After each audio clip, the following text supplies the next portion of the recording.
La historia y la doctrina de la Iglesia. El Papa. Las vidas de santos. La preparación al matrimonio. La catequesis infantil. Eso y mucho más encontrarás en la nueva tienda online de Goya Producciones en cristiano.com. Una web para toda la familia.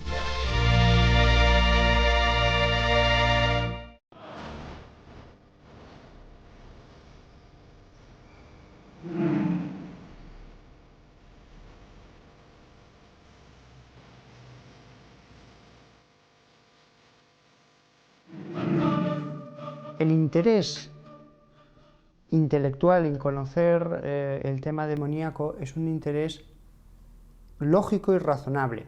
¿Por qué? Pues porque la mente humana siente más interés por conocer aquello que es más desconocido.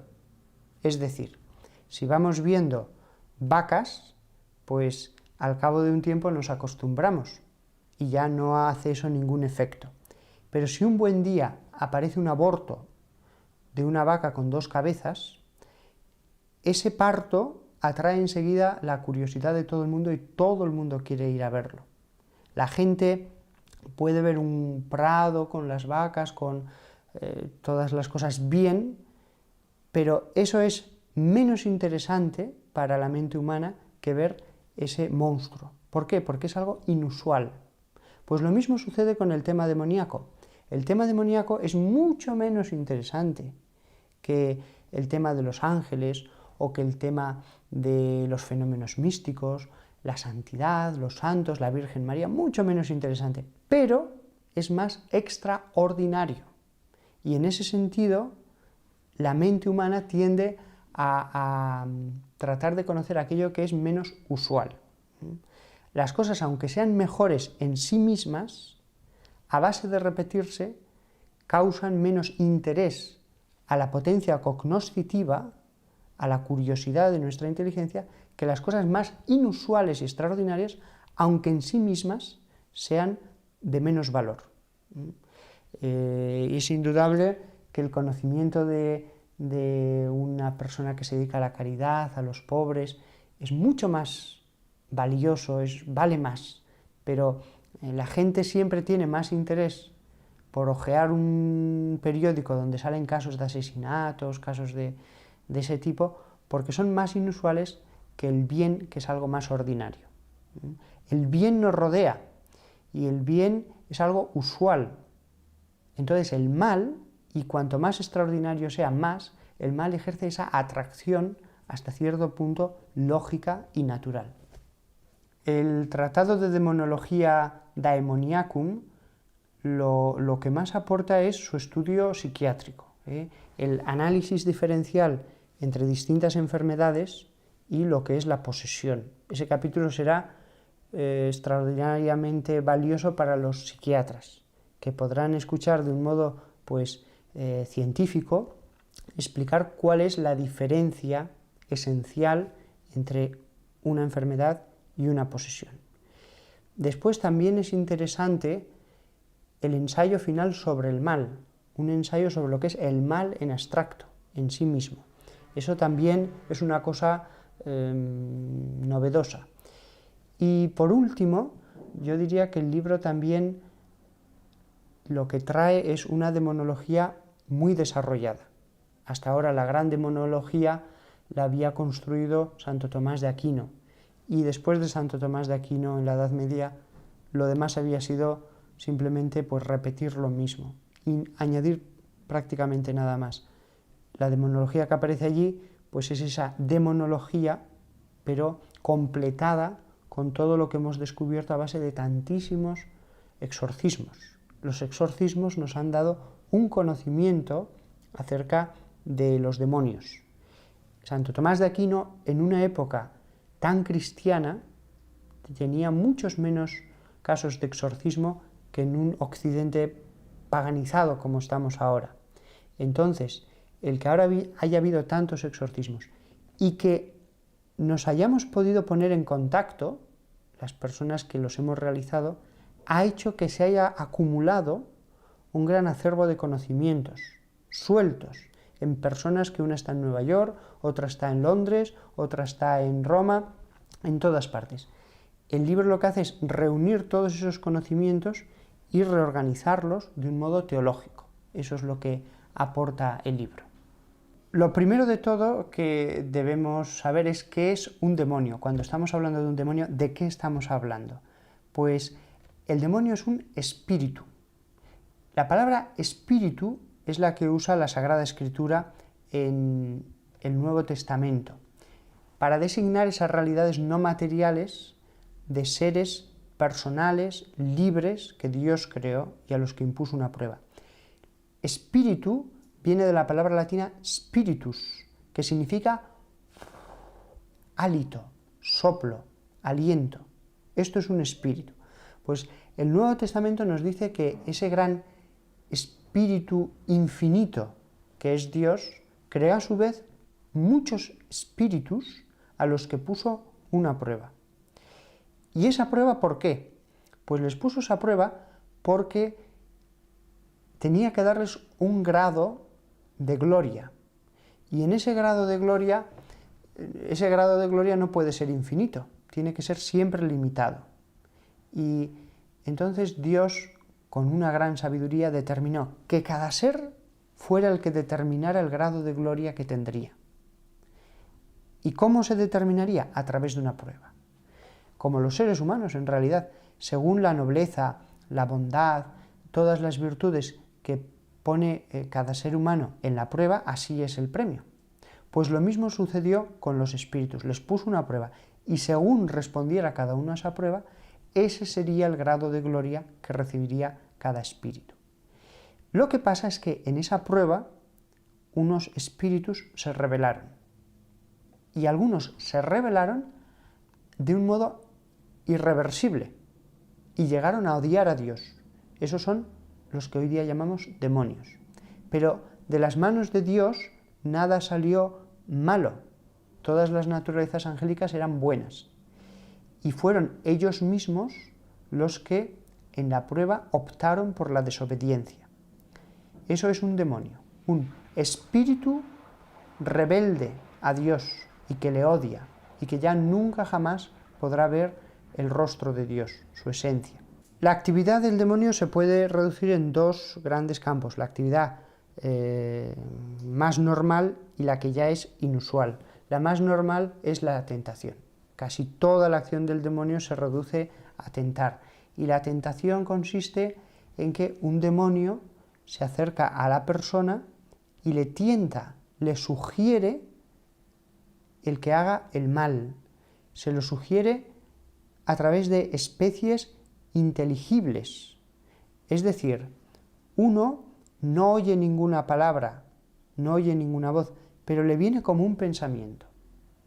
Es, digámoslo así, algo como telepático. El demonio no puede meterse en nuestra cabeza, pero sí que nos puede transmitir esos pensamientos. El demonio no tiene boca ni cuerdas vocales, es un espíritu y como tal se transmite de un modo telepático. Lo mismo que nosotros, para hablar a Dios, no necesitamos mover los labios, simplemente pensando y dirigiéndonos a Él, Él nos escucha. De la misma manera los demonios infunden, como dice Santo Tomás de Aquino, especies inteligibles en nuestra mente. Sin oír ninguna palabra, de pronto nos viene un pensamiento. Pensamiento que podemos rechazar y seguir pensando, no, yo hago el bien. Pero el demonio puede insistir y volver a volver con ese pensamiento, incluso modificarlo un poco, e incluso recordarnos alguna cosa, decir, sí, le quieres perdonar, pero recuerda que él te hizo esto y lo otro y de más allá. Y entonces uno puede volver a resistir y decir, no, yo a pesar de todo le perdono. Y él puede recordarnos justamente una escena de algo que sucedió que especialmente nos molesta. Esta es la tentación. Como es lógico, no toda tentación procede del demonio, ni mucho menos. Lo lógico es pensar que la mayor parte de las tentaciones proceden de nosotros mismos, de nuestra debilidad. Cuesta hacer el bien y entonces nos sentimos tentados a lo más cómodo, lo más fácil, lo que menos problemas nos crea. La mayor parte de las tentaciones seguro no proceden del demonio, pero algunas sí. ¿Cuáles? Nadie puede estar seguro, ni de cuántas, nadie. También proceden muchas tentaciones del entorno. Es lo que en la teología tradicional espiritual se ha llamado el mundo. Las tentaciones proceden del mundo, del demonio y de la carne. Las tres son las fuentes de tentaciones. Aunque no hubiera existido el demonio, en el mundo hubiera habido mal por la libertad de los hombres.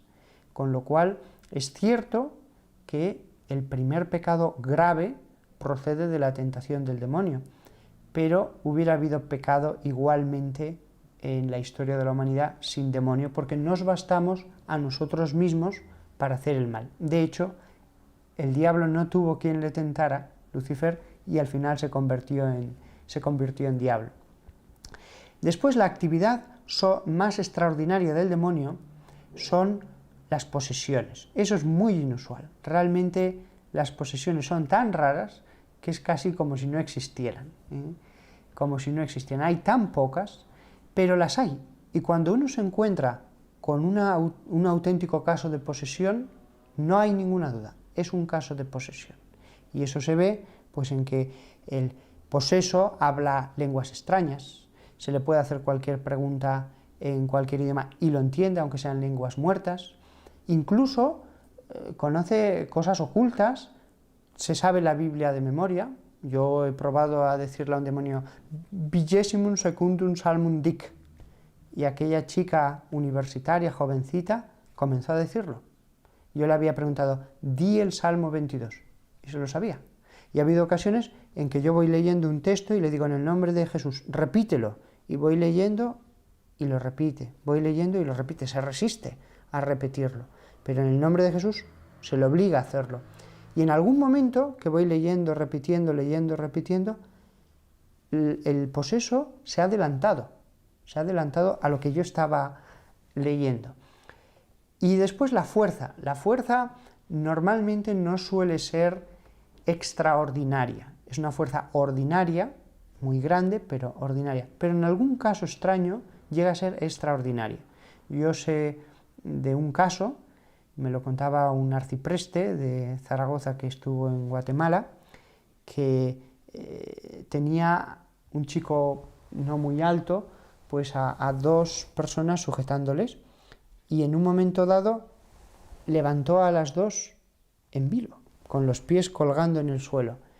Y debo decir que este amigo mío pesa 100 kilos, o sea que alguna vez, como dice el Evangelio, la fuerza puede ser extraordinaria. El Evangelio narra un caso en el que se dice que ni con cadenas podían sujetarlo porque las rompía, y lo dice el Evangelio. Pues es cierto, no suele ser usual, al revés, es muy raro, pero alguna vez sucede. Y además de la posesión, el otro fenómeno extraordinario que pueden hacer es alguna vez cosas muy, no milagrosas, sino preternaturales. El demonio nunca puede hacer nada que vaya contra las leyes de la naturaleza. No puede resucitar a un muerto, no puede. Pero sí que puede acelerar procesos de la naturaleza, coger una cosa y hacerla aparecer en otro lugar, cosas por el estilo. De ahí que algunas personas que tienen, no voy a decir pactos con el demonio, pero sí un contacto frecuente y ellos están conjurando esas fuerzas, pues a veces logran cosas extraordinarias. Pero esto es bastante raro. Hay casos en la Biblia. Fíjense el caso de los magos que se presentan delante del faraón para que vea a Moisés el poder que tienen. O incluso cuando Moisés transforma agua en sangre, los magos le muestran al faraón cómo también ellos lo pueden hacer. Hay algún caso más en la Biblia. Y en la actualidad también hay casos de ese tipo de personas que logran hacer cosas preternaturales. De ahí que después algunas personas confíen en magos, brujos, etc. Todos esos embaucadores se benefician de que alguna vez alguno que ha hecho un pacto con el diablo sí que ha logrado hacer algo extraordinario. Pero es excepcional, es muy excepcional. El demonio prácticamente nunca hace este tipo de cosas puesto que Dios, en su infinita misericordia, no le permite manifestarse demasiado, para que no seduzca a los hombres. Al final de los tiempos, en el Apocalipsis, esa permisión de Dios se levantará y hará todas las cosas que aparecen en el Apocalipsis, que dice la Biblia que se harán a través de los demonios. Pero mientras no llegue ese momento, los demonios se manifiestan muy poco, porque Dios, en su misericordia, no permite que hagan demasiadas cosas para que no embauquen a los hombres. Los santos han padecido siempre, en algún momento de su vida, grandísimas tentaciones del demonio. Terribles, terribles. Mucho más allá de lo normal. Si en las personas normales en algún momento el demonio se acerca para tentarles, en los santos, cuando Dios ve que ya están fortalecidos en la fe, sobre todo en la fe, y que tienen virtudes, entonces permite al demonio el que pueda hacer un último asalto. ¿Por qué? El demonio lo que intenta es ganar esas almas antes ya de que se eleven totalmente hacia Dios. Y Dios permite que haya ese asalto porque en el sufrimiento de la tentación, en el tener que resistir, sus virtudes van a crecer muchísimo. La virtud de la fortaleza, de la fe, del ascetismo, todas las virtudes. La lucha hace que ese hombre se convierta en un verdadero soldado de Cristo. Porque ya lo dice San Pablo, vuestra lucha no es contra hombres, sino contra principados y potestades. Cuando está diciendo ese versículo, la Biblia, se está refiriendo a los principados y potestades como dos de las 9 jerarquías angélicas. Entonces, los santos siempre, todos, en algún momento de su evolución espiritual, han tenido una fase de tentaciones muy horrible por su intensidad, que se llama la noche del espíritu. Y es horrible porque el santo que lo ha dado todo por Dios, el santo que se ha esforzado, que pues de pronto se siente solo, se siente abandonado, se siente con terribles tentaciones contra la fe. Esto San Juan de la Cruz lo explica muy bien en la subida al Monte Carmelo. Entonces se encuentra como Jesús en la cruz cuando dice: Elí, Elí, lama sabactani, Dios mío, ¿por qué me has abandonado? Eso es lo que siente un santo en la noche del Espíritu. Después algunos santos han tenido también pues ataques incluso más visibles. El cura de Ars, que el demonio pues le llegó a incendiar la habitación, le arrastraba por el suelo, cosas por el estilo. Pero esto es muy excepcional y en realidad eso es anecdótico. Lo terrible de verdad no es eso. Lo terrible de verdad es las tentaciones internas tan constantes durante meses que sufren estos santos durante la noche del Espíritu. Tan terrible es que lo explica muy bien el padre Rollo Marín en su Teología de la Perfección Cristiana, que cuanto más intensa es la noche del Espíritu, más corta es. Y cuanto más leve, más larga en el tiempo es. Porque Dios mismo este periodo de prueba lo limita ya que de verdad que hace sufrir mucho. Eso sí, cuando acaba ya empieza la vida mística. En estas tentaciones tan terribles, pues un San Ignacio de Loyola tuvo tentaciones de suicidio tremendas, lo dice en su autobiografía. Y él dice expresamente que era Satanás el que le inspiraba esas tentaciones de suicidio. La misma Santa Teresa de Lisieux, lo mismo. En los últimos meses de su enfermedad, la misma superiora no se atrevió a publicarlo durante bastantes años, lo que las monjas escribieron de conversaciones con la santa, porque le parecían casi escandalosas de lo que decía la santa, de lo horrible que era aquello. Lo pasó tan mal Santa Teresa de Lisieux que en un momento dado le dice a una hermana suya, hermana del convento, le dice que aparte un frasco de medicina que sabía que era venenoso, porque tiene miedo de que en algún momento pudiera tragárselo entero para acabar con su sufrimiento espiritual. Porque lo que la santa explica que sentirá es que ella, después que se ha dado todo, que ha dado su juventud, que ha pasado tantos ayunos, que todo eso, pues después la tentación era que se iba a morir y que no había nada. Después de eso era como un perro y que no había ni cielo, ni infierno, ni nada, y que había perdido toda su vida.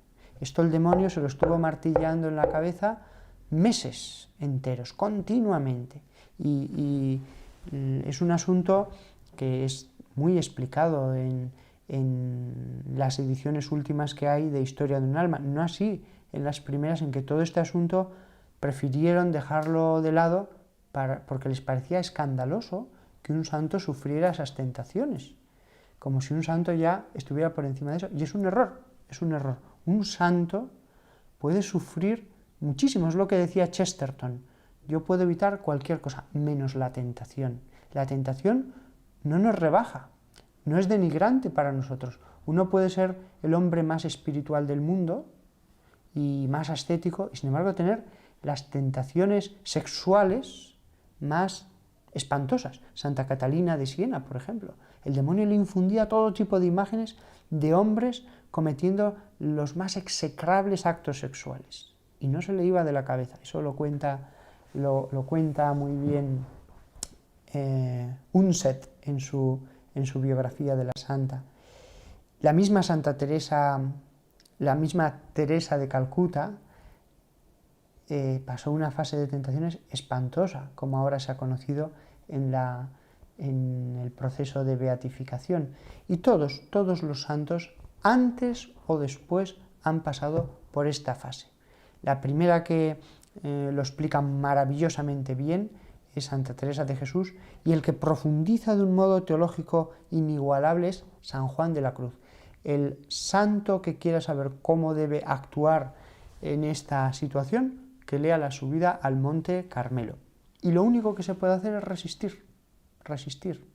Es lo que contaba la costurera Javiera del Valle en su delicioso Decenario para el Espíritu Santo, que un buen día, de pronto, le vino la tentación, Dios no existe, y estuvo así varios meses. Y lo único que podía decir es, Señor, creo, Señor, creo, Señor, creo. Y un buen día, la tentación desaparece. Eso es una cosa muy indicativa de que es del demonio. Una tentación que aparece de pronto, sin ninguna causa razonable, intensísima, y que después desaparece de golpe, para no volver más. Lo maravilloso es que después de tanto sufrimiento, porque el demonio hace sufrir con todas esas especies inteligibles, después de tanto sufrimiento empieza la vida mística en los santos. Pero afortunadamente esto ocurre en los santos, porque las personas normales y corrientes lo que van a tener son tentaciones normales. Esto que he explicado es la noche del Espíritu. Las personas normales en algún momento se le acercará el demonio y le tentará y se acabó. En alguna temporada el demonio le insistirá más en algo, pero ya está. Normalmente las personas que tienen una conversión a Jesucristo en edad adulta, ya lo dice el santo cura de Ars, que el demonio, una vez que ya han dado los primeros pasos en la vida espiritual, el demonio se acerca para tentarles de escrúpulos. Esto es algo que los confesores pues ya saben, pero después desaparecen sin dejar rastro. El demonio, de todas maneras, eso es importante saberlo, no puede obligarnos nunca a hacer el mal, solamente nos tienta a hacer el mal, nos presenta de un modo muy apetecible hacer el mal, nos presenta las razones para hacerlo, lo que vamos a conseguir, pero nosotros siempre somos libres, siempre. Ni todo el infierno entero podría obligarnos ni a cometer un solo pecado mortal, ni venial siquiera. Lo que hay que hacer con la tentación es no dialogar con ella, resistirla. El diálogo con la tentación es un error, porque el demonio es una naturaleza angélica y nos puede llevar a un diálogo que nos conduce al pecado. Si uno resiste y no entra en diálogo, y uno dice, no, yo hago el bien, punto final, no tengo nada que pensar, no tengo que poner en la balanza el bien y el mal, a Dios y al demonio. Si uno resiste, no hay nada que temer. El bien triunfará siempre en nosotros. No, normalmente me preguntan mucho la gente, ¿puede el demonio provocar un huracán, un terremoto, un desastre natural? La respuesta es que no. Dios no se lo permite. Fíjese usted que si el demonio pudiera simplemente mover un tornillo en un avión en un momento adecuado, podría estar provocando desastres continuamente. Ya no estamos hablando de provocar un terremoto, simplemente mover un tornillo. No, Dios no se lo permite. Solamente al final de los tiempos le permitirá manifestarse de un modo más abierto. Pero mientras tanto, todos los desastres naturales no. Además, hay una cosa que debemos tener en cuenta. Todo tiene una causa natural mientras no se demuestre lo contrario. Solo es demoníaco aquello que efectivamente no se puede explicar con ninguna otra causa más que con la intervención del demonio. Después, el demonio a veces posee lugares. Eso es una cosa que ya se conoce desde mucho antes de la Edad Media. El demonio, si se practica espiritismo con mucha asiduidad en una casa, o ritos satánicos o ritos esotéricos, pues puede poseer ese lugar. Y entonces no es que ninguna persona esté poseída, de hecho ninguna pierde la consciencia en ningún momento. Lo que sucede es que la casa es la poseída y entonces continuamente a determinadas horas, a veces por la noche o a veces por el día, pues hay crujidos, ruidos, golpes, pero ojo, ruidos y golpes que no se pueden explicar por causas naturales. Uno al principio, cuando comienzan estos fenómenos, pues dice, habrá ratas, o estará pasando algo, pero después, conforme va avanzando la manifestación de la posesión de un lugar, queda claro que es un demonio. Ha habido casos en que los golpes daban justamente al espejo que una persona tenía delante, me acuerdo de un caso concreto.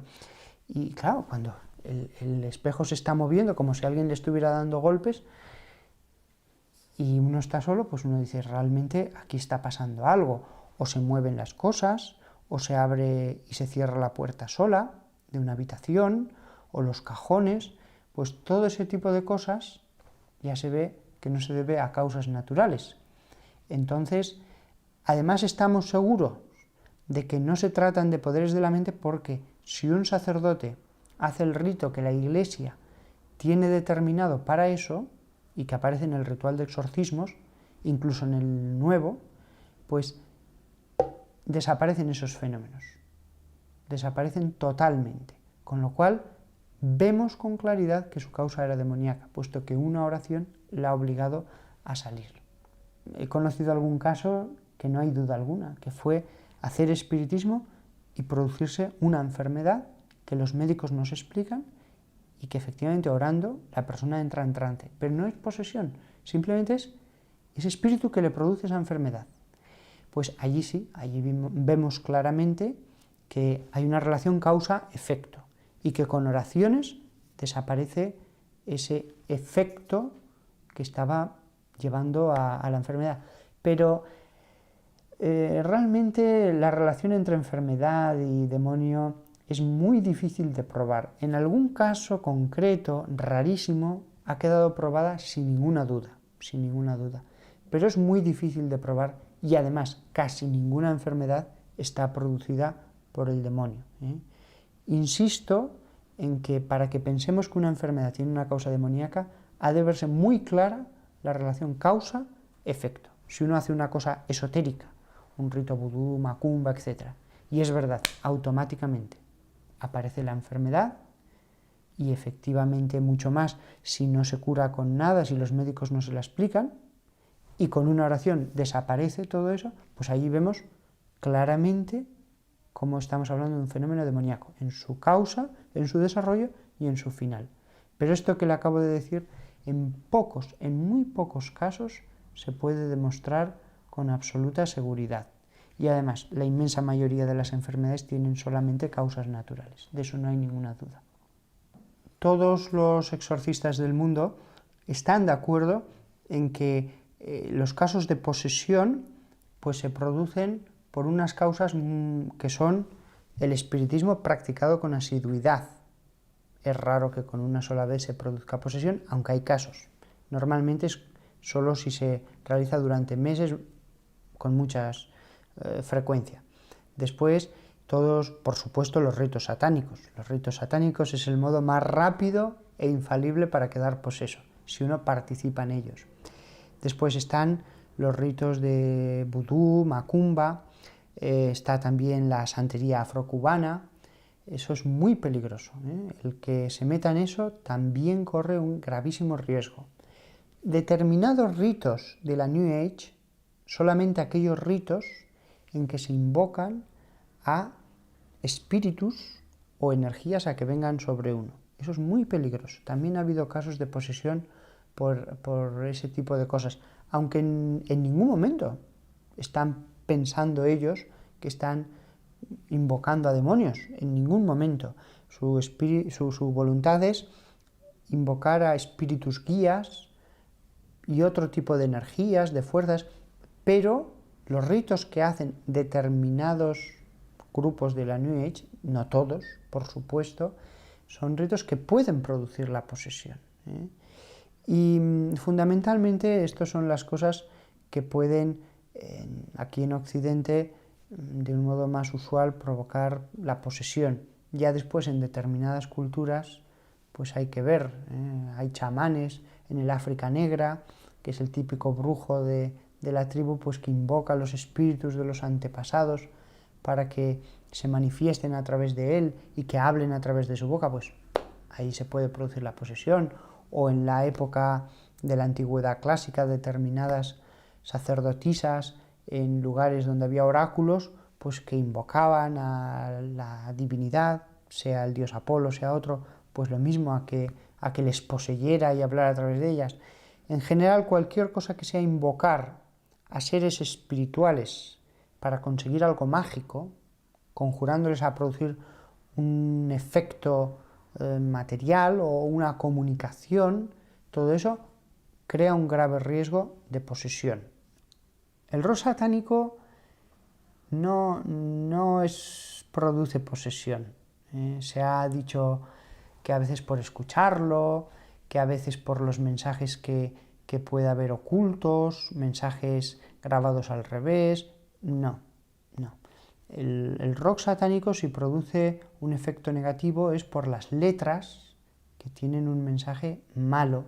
Si eso se escucha de forma muy repetida, pues eso, claro, se graba en la mente.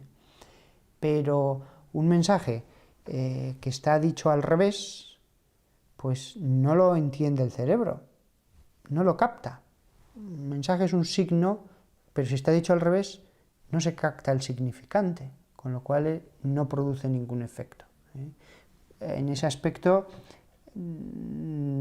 respecto a las músicas, todo el mundo puede quedarse tranquilo. Solo uno no debe escuchar aquellas músicas que tengan una letra pues que incite al pecado. El rock satánico suele hacerlo, al pecado o a la alabanza a Satán. Pero de ahí a decir que puede producir posesión, media un camino bastante grande. Mucha gente tiene miedo al demonio. Eso es un error. Un alma en gracia de Dios es como un baluarte. Y cuanto más intensa sea su vida espiritual, más gruesos y más altos son sus muros y sus torres. El demonio no puede entrar, puede estar por alrededor tentando, pero el alma es un verdadero baluarte. Y cuanto más uno se hace amigo de Dios, no solamente siervo, más la bendición de Dios recae sobre esa persona y sobre todo lo que le rodea. De manera que la protección de Dios está sobre esa persona. Sobre esto insiste mucho la Biblia. Entonces, miedo ninguno. todo está en manos de Dios. Todo está en manos de Dios. Y si algo hace el demonio, es porque Dios se lo ha permitido. Si Dios no lo permite, el demonio no puede hacer nada. Cuando a Job le ocurren las cosas que le ocurren, Dios lo ha permitido para bien espiritual de Job. Cuando, como dice Jesús a San Pedro, el diablo ha pedido permiso para cribaros como a trigo y se le ha concedido. Cuando les pasa todo eso al colegio apostólico y todos son tentados de ese modo tan terrible, de manera que en la pasión pues todos huyen y etcétera, etcétera, pues eso también está permitido de Dios. Dios lo permite al final, cuando ya todos estaban preparados, habían escuchado las enseñanzas de Dios, y entonces Dios permite la tentación. En ese sentido podemos estar muy tranquilos. El demonio no puede, primero, herir para nada nuestra salud, salvo en algún caso raro que Dios lo permita. Y segundo, no puede ni siquiera tentarnos si Dios no se lo permite. Si Dios dice, pobre hijo mío, que está ahora dando los primeros pasos en el acercamiento a mí, que está empezando a ir a misa, pues voy a permitir que no sea excesivamente tentado. Al revés, voy a darle solamente cosas buenas hasta que se fortalezca. Pues no tiene nada que hacer el demonio, nada que hacer. No es que pueda hacer poco, tiene las manos atadas. Con lo cual, miedo ninguno. Al que tenemos que tener junto a nosotros es a Dios. Si Dios con nosotros, ¿quién contra nosotros? O lo que significa el nombre de Miguel, Micael, ¿quién como Dios? La diferencia es tan infinita que no debemos perder ningún tiempo en hacer cosas para que el diablo nos ataque. Ponernos en las manos de Dios, cultivar la amistad con Dios. Eso lo es todo. Después corren muchas historias de venganzas del demonio contra exorcistas, muchas. Son falsas, son mitos que van corriendo y al final se hacen grandes. Aunque, para ser honesto, debo decir que alguna vez sí que han ocurrido. Pero si han ocurrido ha sido porque Dios lo ha permitido. Porque Dios lo ha permitido. Si no, no. Yo, por ejemplo, debo decir que hasta que no publiqué mi tratado de demonología, pues nunca me había pasado nada. Y sin embargo, después de publicarlo, pues me empezaron a ocurrir cosas. Un buen día me acuesto después de dar una conferencia, estoy con las manos así, tumbado en la cama, y de pronto veo que se enciende la luz de la habitación, hasta oí el interruptor. Pues alguien pensará, uy, ¿se pondría usted lleno de miedo diciendo el demonio está aquí? No. Dije, vaya, qué poco puede hacer. O sea, realmente, qué poco puede hacer el demonio más que encenderte la luz y poca cosa más. Poca cosa más. Me rompió alguna cosa, es cierto, el disco duro del ordenador y la palanca de cambios, todo eso, nada más salir el libro y dar las conferencias. Pero dije, bueno, qué poco, qué poco. Podría haberme pinchado una rueda cuando iba a 100 por hora por la autovía, pero no, Dios no se lo permitió. Aunque sí que permitió alguna cosa para que viera lo furioso que estaba. Pues eso es lo más a lo que puede llegar, lo más. Es un poder mínimo. De hecho, la Biblia insiste mucho en que solo debemos temer a Dios. El temor a Dios es una cosa muy poco conocida, muy mal comprendida. No es un temor que llena de miedo, no es un temor que encoge al alma, al revés, es el temor de ver que Dios es tan grandioso y nosotros somos tan poca cosa. Es el santo temor que uno siente al ver la infinitud, la grandeza de Dios, y que le hemos ofendido y que somos indignos. No es un temor malo, es un temor agradable. Por eso Jesús dice un versículo que a mí me costó años entenderlo, y es este. Al único que hay que temer, no temáis a nadie, sino solamente al que tiene poder para dar la vida y quitarla. Dice Jesús en un momento dado esto. Aquellas palabras eran enigmáticas. Nos dice que a Él sí que le tenemos que temer. No temáis a nadie menos al que tiene poder para dar la vida y quitarla. ¿Y quién es ese? Es Dios, solamente Dios. El demonio no puede quitar la vida a nadie si Dios no lo permite. A nadie. Ni siquiera todo el régimen nazi en la Segunda Guerra Mundial podía quitar la vida de una sola persona si Dios no decía, es tu hora, ven a mí. Porque aunque todo el régimen nazi hubiera dicho, este tiene que morir, si Dios dice, no le ha llegado todavía la hora de comparecer ante mí, pues ocurren mil cosas y esa persona se salva. Pues este ejemplo que he dicho con el régimen nazi se puede extrapolar también al demonio. Ya puede mover todo lo que quiera, que lo que Dios dice que sea, es. Y contra eso no hay nada que hacer. Hoy día la gente no es consciente de que el poder de Cristo está sobre la tierra. No solamente el poder de echar los demonios, que es un poder muy llamativo, sino sobre todo el poder de los 7 sacramentos. Y el poder de perdonar los pecados es muchísimo más grande que el poder de exorcizar los demonios. Muchísimo más grande. Porque al fin y al cabo, en el exorcismo, estamos sacando el demonio del cuerpo. Y ya está. Y la persona queda tal cual estaba antes. Pero el poder del sacramento de la confesión es un poder que transforma, llena de luz un alma en su interior. Si pudiéramos ver el mundo espiritual, nos daríamos cuenta de que cada uno de los sacramentos produce un verdadero milagro de luz, de bondad, de reformar interiormente a la persona cada vez que se produce, cada uno de los 7 sacramentos. En el mundo hay una lucha entre el ejército de la luz y el ejército de las tinieblas.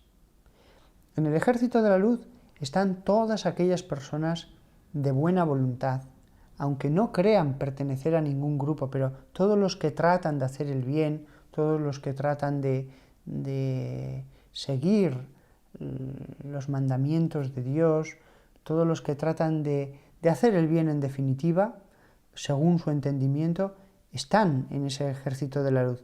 Mientras que las personas que hacen el mal, sobre todo las personas que lo hacen deliberada, conscientemente, pues esas personas constituyen un invisible ejército de las tinieblas. Que no han de pensar la gente que estoy hablando de sectas satánicas, no, son las sectas satánicas, son la mafia, es el terrorismo, era el nazismo en la época del nazismo, era el marxismo en la época en que eso dominó buenas partes de la tierra. Todo eso junto constituye ese ejército de las tinieblas, variado. Unos hacen el mal en la alta economía, otros pegando a su mujer, otros en las drogas, distribuyéndolas. Y frente a eso hay mucha gente que hace el bien. Y entonces hay esa lucha que está desde el comienzo de la humanidad entre el ejército de la luz y el de las tinieblas. Y todos nosotros tenemos nuestro pequeño papel o gran papel en esa lucha. Pero al final, lo que nos debe quedar claro a todos es que el bien triunfa, de que la profecía que aparece en la Sagrada Escritura es que al final el ejército de la luz gana. No digo que Dios gana, porque Dios ha ganado ya desde el principio, Esta no es una lucha entre Dios y el diablo, no. Es una lucha entre el ejército de la luz y de las tinieblas. Dios lo contempla, ese combate. Y cada uno, cuando va muriendo, le va dando su premio. Pero Dios no está en un lado, porque en el momento en que Dios dijera así, eso sería así. No hay lucha contra Dios. La lucha acabaría antes de ser comenzada. Entonces, en este combate, la figura que más resalta es la del diablo. Es el mal por antonomasia. No hay nadie que se pueda comparar a él. Ni Hitler, ni Nerón, ni Stalin, nadie. El diablo es la figura que si conociéramos cuál es su maldad, cuál es su odio hacia todo, cómo respira ese furor que quiere destruirlo todo, nos quedaríamos verdaderamente, anonadados de decir, ¿pero puede existir tanto mal? Pues ese ser sabe que lo tiene todo perdido, que lo único que tiene son unos cuantos años o unos cuantos siglos antes de la derrota absoluta y total que está profetizada en la Sagrada Escritura. Y por eso yo animo a todas las personas que me puedan estar escuchando a que no se dejen embaucar por las tentaciones. Deben resistir, somos débiles, pero ellos forman parte de esa maravillosa batalla entre el bien y el mal. Cada uno, si cede, está cediendo una posición. Si uno cede, el mal avanza en el mundo. Si uno lucha, si uno trata de hacer el bien en su puesto, en su familia, haciendo bien las cosas de la casa, si es una ama de casa, tratando de dar amor a los hijos, haciendo el bien en todo momento, el bien progresa en el mundo. Cada uno tenemos nuestro papel y nadie puede hacer lo que nosotros podemos hacer. Como dijo cierta persona, yo sé que tú no puedes hacer todo el bien del mundo, pero hay un bien que si lo dejas de hacer, quedará para toda la eternidad sin dejar de hacer. Pues que todos nosotros lo pensemos eso y tratemos de hacer el bien.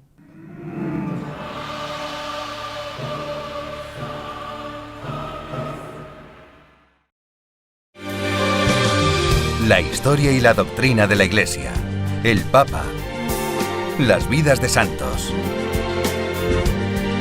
la preparación al matrimonio, la catequesis infantil. Eso y mucho más encontrarás en la nueva tienda online de Goya Producciones en cristiano.com. Una web para toda la familia.